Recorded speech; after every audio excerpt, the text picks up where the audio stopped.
Welcome to Wolf's Watch. I hope you're ready. We're going to be talking about Go for Stupid, the art of achieving ridiculous goals with the master of achieving ridiculous goals, Steve Sims.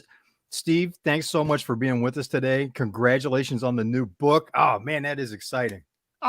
Exciting and scary. So I'm not sure what emotion I'm actually leaning towards at the moment, other than I need a whiskey.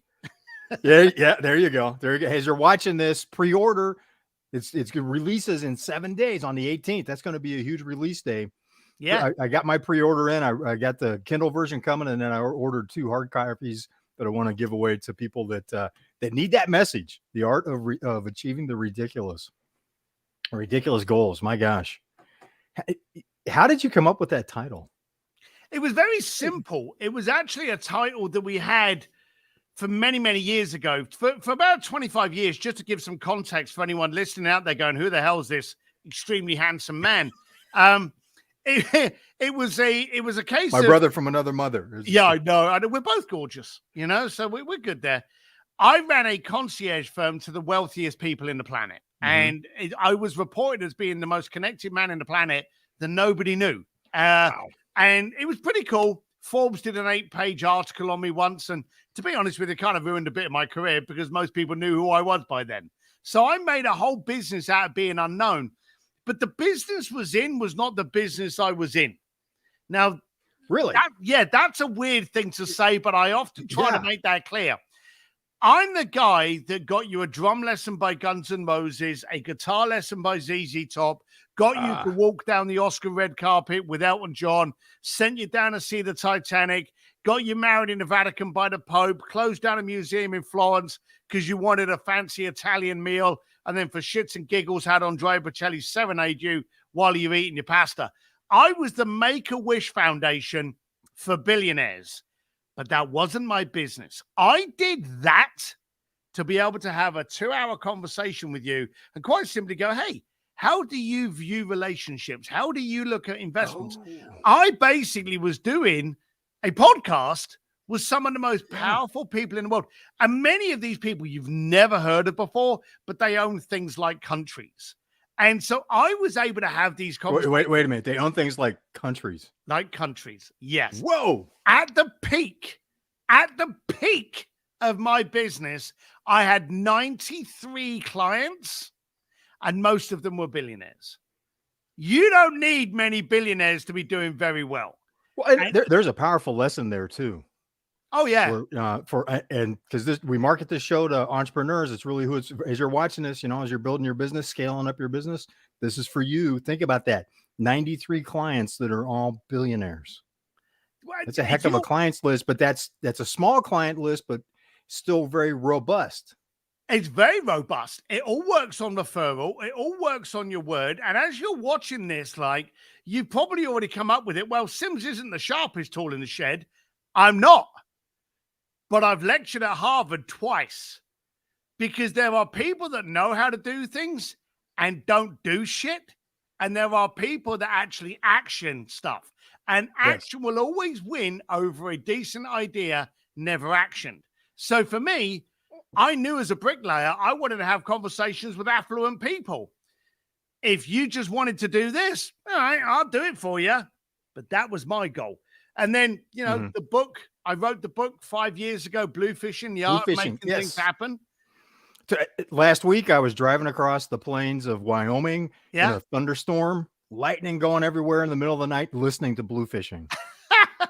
It was just because there's so much packed in there in terms of going from bricklayer to creating these incredible experiences that people had, and the journey that you had in the mindset of getting around these people to understand how are you doing what you're doing? How do you achieve what you achieve?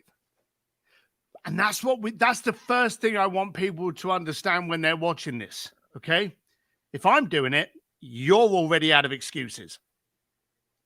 It really is. Well, it gave me hope because my first job was shoveling dirt. All of ours, right? Mixing soil. We were growing for a horticulturalist. Can't even say it anymore. We would mix 2.5 tons of soil at a time to plant flowers for the next, for the next cycle. It'd be like wherever the spring flowers are to sell to florists, summer flowers, stuff like that. We all were. We were all shoveling shit of some sort as we were growing up. And but like all of us, here's the funny thing. You can meet an entrepreneur from Japan, from Philadelphia, from Boston, from South Africa, very, very different cultures. But entrepreneurs share the exact same DNA, that we're not settling, that we're aggravated to be better. We want more, and so we're going to action it. And that's the good thing about entrepreneurs. We move on momentum and we keep going. We don't plan it into a coma. We actually start actioning it, find out where it goes wrong, learn from that mistake, and then go again. So it's a lot easier to course correct in motion. Oh, it absolutely is. It's very hard to course correct standing still. Don't ask me how I learned that lesson, but oh my gosh. Well, we know exactly how you learned that lesson, because every entrepreneur has gone through the same shit you've gone through. Every entrepreneur's laid in bed on a Wednesday night trying to work out how to pay the bill they owe on Friday. Every entrepreneur has had that sleepless night. Yeah, absolutely. So what can you share another insight from having had the opportunity to spend time around these? And I love that perspective. The business that you're in is not the business that you're in. Yeah. There's so much packed into that for entrepreneurs too, because a lot of times what we're actually doing isn't the thing that our clients really want from us or the benefit they're really getting. That actually, your statement there helps me cultivate the answer that I think is going to best benefit your clients within that, or your listeners within that framework. One of the things, and I had many conversations, Elon Musk, Elton John, Jean-Paul DeJoria, Larry Page. Wow. I can name the most powerful people that you've heard of. And then I can't name some people that you've never heard of that make these people look poor. It's just incredible. But one of the things that I did hear that you were actually framing, it was someone that actually questioned me once. I can't even remember what I'd sorted out for him, but we were in France. I was living in Switzerland at the time. I'd done something for him in the south of France. He was very happy. I flew down to see him, and I started just questioning him over lunch. That was my game. That was what I was in. I wanted to get this information. And I said to him about how you handle relationships, how you handle opportunities, how you handle business, blah, blah, blah. And he actually said something to me that was a bit funny and that stopped me in my tracks. He turned around and he said, "I've never, ever given a client what they asked for." And I looked at him and I was like, well, surely that's the opposite of being in business. A client wants X, you give them X, you charge him for X. That's called a business. Right. And he went, no, you're missing the point. He said, now, funny enough, this was pre-COVID, and COVID exploded our dependency on Amazon, exploded our dependency on, courier services like Instacart. So this was before then. He turned around and he said, probably about 7 years ago, so he was well ahead of the curve. He said, if you give a client what they ask for, then you've congratulations, you've just completed a transaction. He said, but that isn't a relationship. So when someone asks something, ask them why, challenge them, go, okay, hey, I hear you, but why is that important? Why do we need to be focusing on it now? Why have you waited until now to actually desire this? What is going to be the outcome when you get it? What are you hoping is going to be the emotion once you've endured this? Challenge the person and get them thinking. He told me that, and I was like, oh, wow. And there's actually a chapter in my book because I've obviously polished that knowledge. Now, I'm not the smartest tool, but I'm not that big a moron that if someone gives me that information, I do nothing with it. I make a note of that, and I clumsily will start to utilize that and polish it along the way. And I've actually wrote an entire chapter in this new book on what I now teach called Amazonification. Amazonification. That is where your business works on such a systems and process and such a trajectory that it can be algorithmed. And if the whole point is that you get a request and you complete a transaction, Amazon is just about to put you out of business. But it can't put you out of business when you turn around to the person and go, hey, let me ask you, why is that important? And then the client goes, because of this. And you go, okay, I get you. But surely that's not good enough. Surely we should then do this. If that's what you're looking to get out of it, I'll give you a case in point. I had a client of mine once said to me, I want to meet the rock band Journey. And I went, okay. And they were just starting up a reunion or revival concert series. And he said, I want to meet them.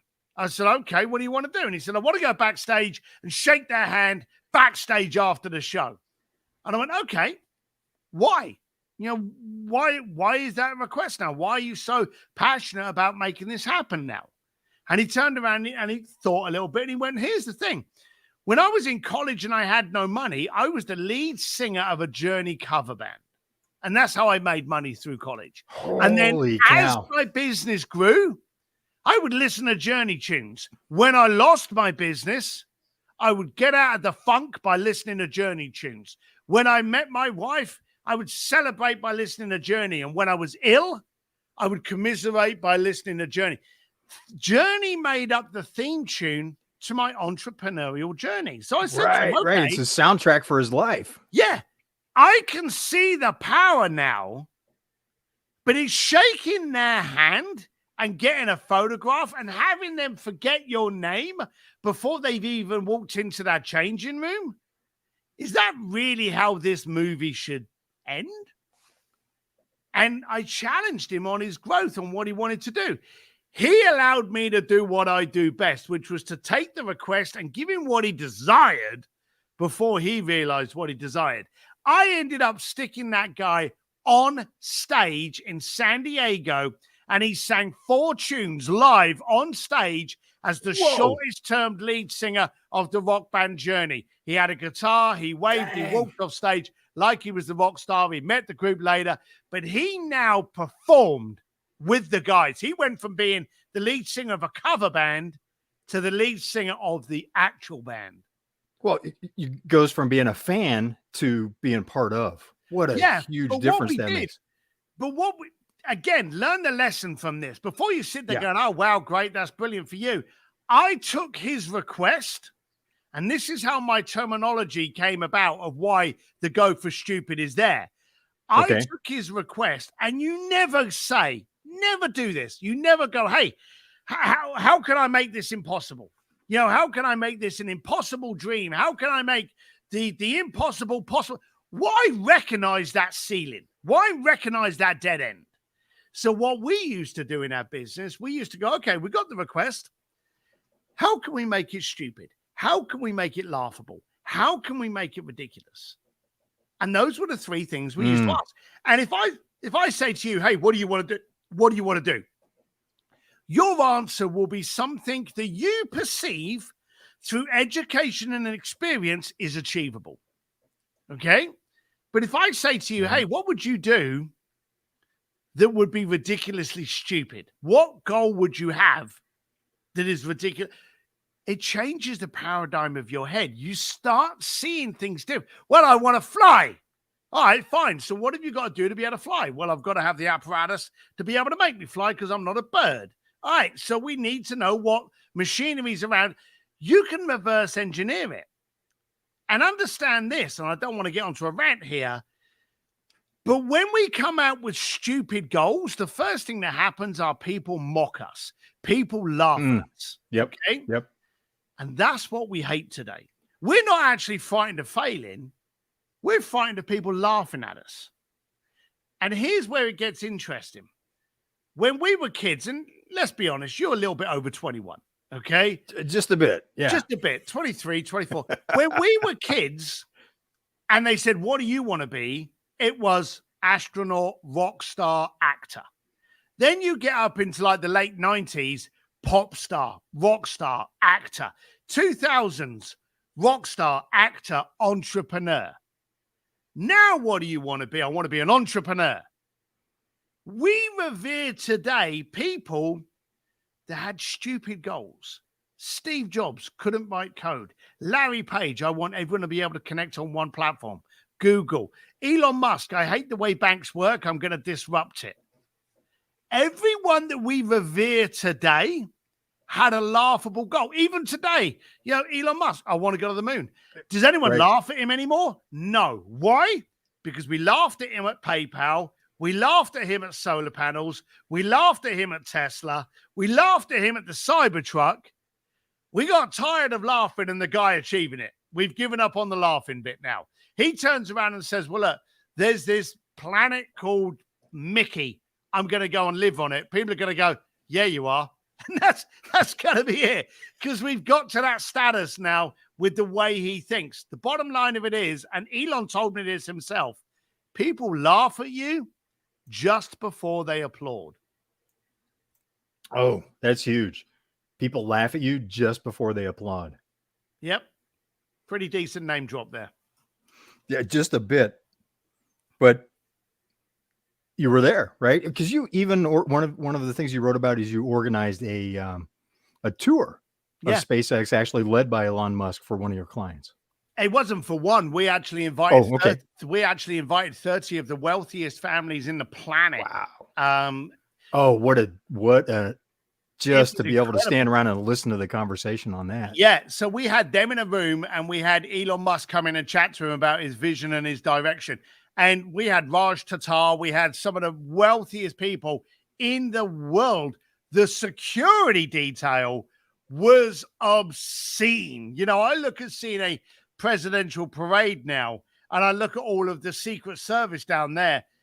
That was like tenfold what we needed, because we had like the richest person in Mexico, the richest person from Saudi Arabia, the richest person from St. Petersburg, the richest person from Korea. And each one of those had their own 20-person detail. So it was incredible how much detail we had for security. That was the biggest nightmare. Wow. But still, it's that willingness to take the ridicule, to step out. Because I remember growing up, I heard a saying, you stick your head above the crowd, you get hit with a tomato. Yeah. Is the willingness to be able to do that. Look, when you were a kid at school and you didn't get what the teacher was asking, you would stand up and you would ask her to repeat it. If you still didn't get it and you asked the second time, what was the standard response from everyone in the class? They would laugh at you. They would laugh, yes. He doesn't get it. He's an idiot. He's a moron. He's special. And so we learned from a very young age to conform. And I wrote this book because I was very angry. During COVID, a cancer came into our society. We were in COVID, a time when no one could connect. But for the first time ever, we had a single soul issue that was relatable to anybody else in the planet. We've had plagues, we've had recessions, we've had world wars that didn't include everyone in the world. But the first time in COVID, during COVID, you could phone anyone in Portland, in Paraguay, in Costa Rica, in Japan. You could phone anyone, and as soon as they picked up the phone, just say, hey, how's COVID relating to you? How's it treating you? And they would know what you're talking about. But instead of us using this as a time to connect as a world species, we went in on ourselves. The cancel culture, the gotcha society. We want to find things out about you that you said 20 years ago, and then we want to cancel your career. All of these protests and marches came up. Trump, Asian hate, Black Lives Matter, Me Too. All of these conversations came up, but we were so scared of people canceling us or catching us out and using it as a boomerang on one of the social feeds that we opted out of having those conversations. Conversations that we had to have, we decided not to for fear of being mocked and for living eternal on the internet. And Yeah. that was a bad Suddenly, thing. because suddenly the ridicule becomes now you've got 20 million people on Twitter, And Facebook, that's the thing. whatever. We've always had this problem. People are narcissistic and they want to tear you off your pedestal. Okay. Mm-hmm. But now today, what have we got today that we didn't have in the 80s? Distribution. You can fall over in a high street tomorrow, someone videos it, and someone's giggling about it in Manila. We've got distribution that can spread the planet in a nanosecond, whether it be true or whether it be false. People want to ridicule. Last rant, okay? And I'm going to pick on you for this. Okay. Uh-oh. Do you have a truck? No. Do you have a car? Yep. What car do you have? More Lexus. Is that a luxury car? Yep. Well, it's a Lexus. Of course it's a luxury car. Yes. It's a Lexus. Would you swap your Lexus for a truck? Of course. Why? Because then I can go four-wheeling. So you want a truck? In certain circumstances. And living in the city, the car is great. When I was the drive I was on in Wyoming, it was nice because it was designed for that. So it was comfortable cruising along. But there's a lot of times having a truck would be convenient. Be convenient. But 2 weeks ago, I was helping my brother Steve pull boats out of the water up in northern Michigan. Truck came in very handy. There you go. But at this moment, would I say that it wasn't the highest priority on your list to purchase a truck instead of your car? No. Motorcycle, that would be different. I Right. got the motorcycle, but if I had to choose between one or the other, the motorcycle stays, the car goes. All right. Okay. So, okay, good. This is working well. Do you remember when Elon Musk unveiled his Cybertruck? Yes, I do. Did you see any of it? Replays, yes. You did. Okay. So you saw the launch of a Cybertruck. There's more interested in a motorcycle than you are a truck, but you watched that. So let's be serious. Elon Musk gained the attention of people that weren't even in the market to buy his product. Yes. Isn't that fantastic for a start as an entrepreneur? Yes. Oh, of course. Because if he does something, I want to see what he's up to next. Right. Let's go with the next bit. He, during that 2-hour unveiling, offered slots for deposits for the future Cybertruck, which he had no machinery set up for yet. He had no conveyor belt system. He had nothing. It was a proof of concept. Do you want it? Let's have your deposit, and then I'll build it. He sold out of every slot for a truck that wasn't even built yet. That's pretty impressive, correct? That is a wonderful way to do business. What was the headlines in the newspaper the following day? The window cracked. Did we do the headlines revering that he grabbed the attention of people that weren't even interested in his product? No. Did we revere him for selling out of every single one of his slots in 2 hours without even having a bolt for the future? No. We went with the ridicule. We decided, let's rip this guy down. He said it was bulletproof, but a rock went through it. Now, let's be blunt. If bulletproof glass is in your specifications of the truck that you wish to buy, you've got bigger problems. You need to consider moving. Yeah. And then after that, he actually did some demonstrations where he shot things. One of them looked like a damn bazooka. It was some handheld missile carrier. He shot all of these projectiles at about 3 or 4 doors. Not one of them broke. How many people do you think watched that? Certainly not as many that watched the read the headlines about the failure. Why? Or the watched the video that went viral of the window cracking. Because we want to ridicule rather than we want to revere. Okay? And again, last thing, you remember when those rockets used to land on that floating platform, the fuel canisters from the rocket? They would land, they would move around, topper, and they would explode, wouldn't they? How many times did you see it fall over and explode? 3, 4, 5 times? Easily. Right. When was the last time you saw it fall over and explode? Exactly. When was the last time you even saw it land? That's a good point. Because now it's routine. Now it's routine. No one cares. All the time that it fails, us lemons can laugh at him.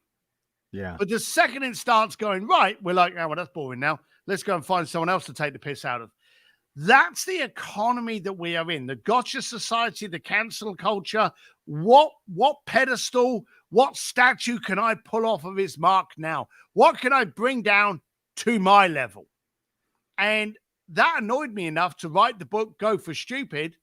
And I wanted people to just change it. I wanted them to be the support system that they wanted to receive. If someone tells me of a great idea they've got, I don't want to be the guy that naturally laughs at them and goes, are you crazy?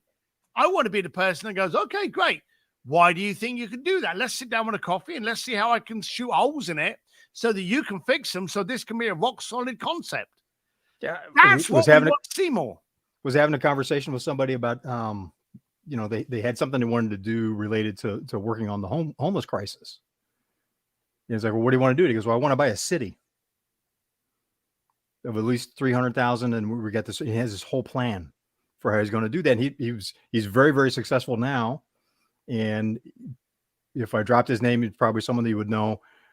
But the point was, here he has this grand vision. He was homeless when he was younger. He's been there. He understands what that's about. He's like, oh yeah, we're just going to buy a whole city, and here's what we're going to do. And it's all laid out. It's like, wow.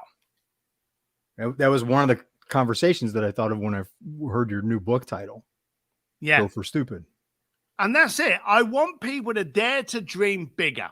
I want people to stop listening to the white noise. Have you ever noticed that the person that's actually giving you advice onto whether or not you're going to fail or not is the person that's never tried? You know, it's like the person that's won the lottery by buying a ticket, giving you financial advice. They have money, but they don't know how they got it.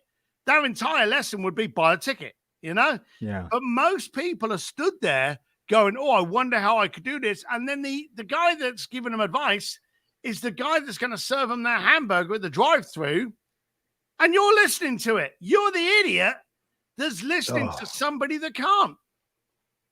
Yeah, I do that sometimes. Oh my gosh. We all do. And that's what I want to shake up.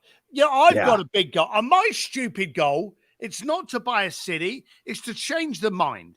I want you to hear a concept in the future, and I want you to go, Steve, I don't understand that, but let's play with it and see how we can shore it up and make sure it's a positive win. And if we can't, then at least we'll find a way to save yourself the energy on it and tweak it into another area that could best be impactful. So that's what I'm trying to do. My stupid goal is to get people to go for stupid goals. What a change that would make. Wouldn't it just? Oh, in the culture and how people approach things, just the energy that would unleash.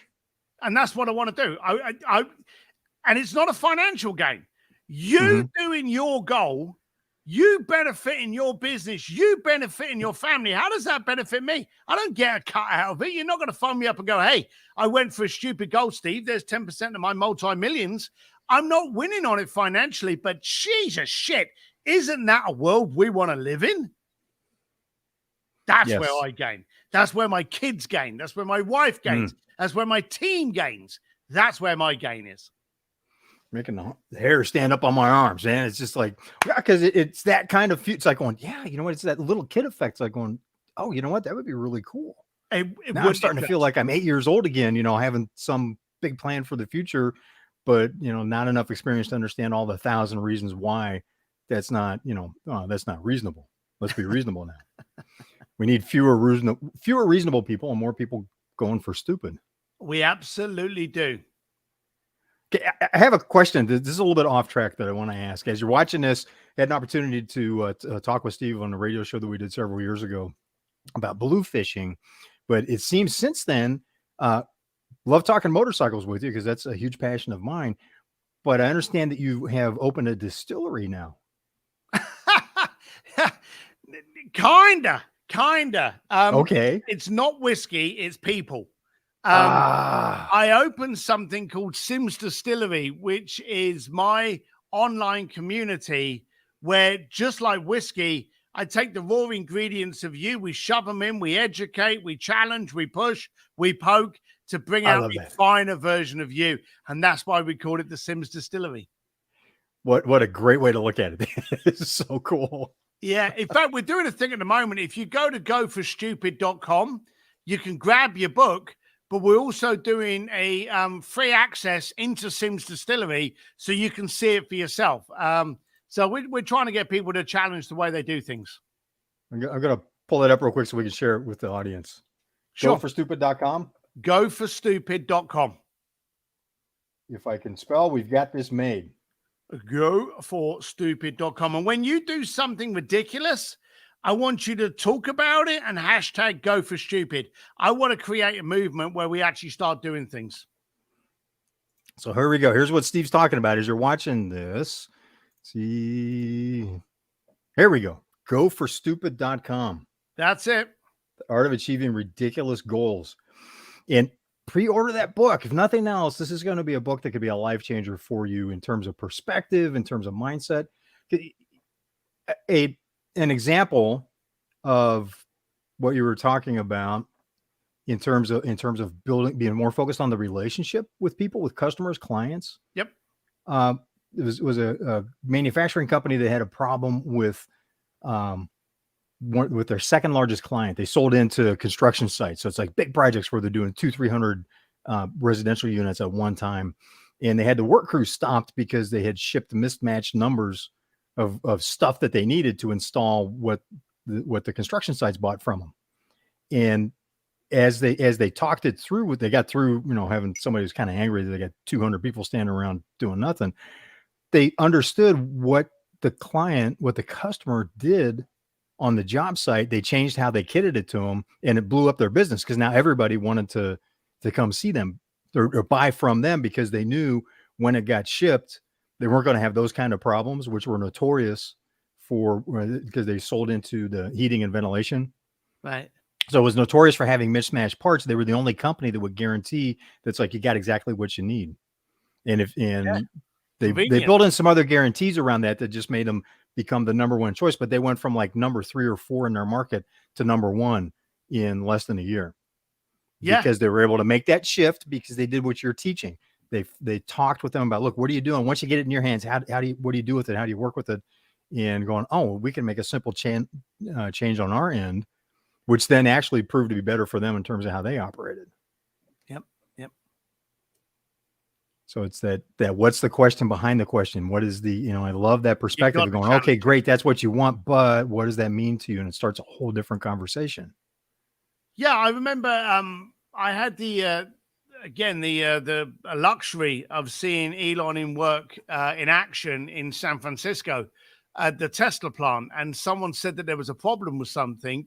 And they were like, how can we find the solution? And he literally said, before we look at the solution, why is the problem there in the first place? And he wanted to know why were they doing dirt? If there's a problem with that middle bit, instead of fixing that problem, if we can remove the problem, remove that step, you'll never need to fix anything again because it won't be there. It's like the classic engine. He's got electric engines in his car because basically we are fixing a thing, an item, which from the day one is friction. An engine is a frictionable item which has wear and tear. It wears out. Remove the engine, you remove the problem.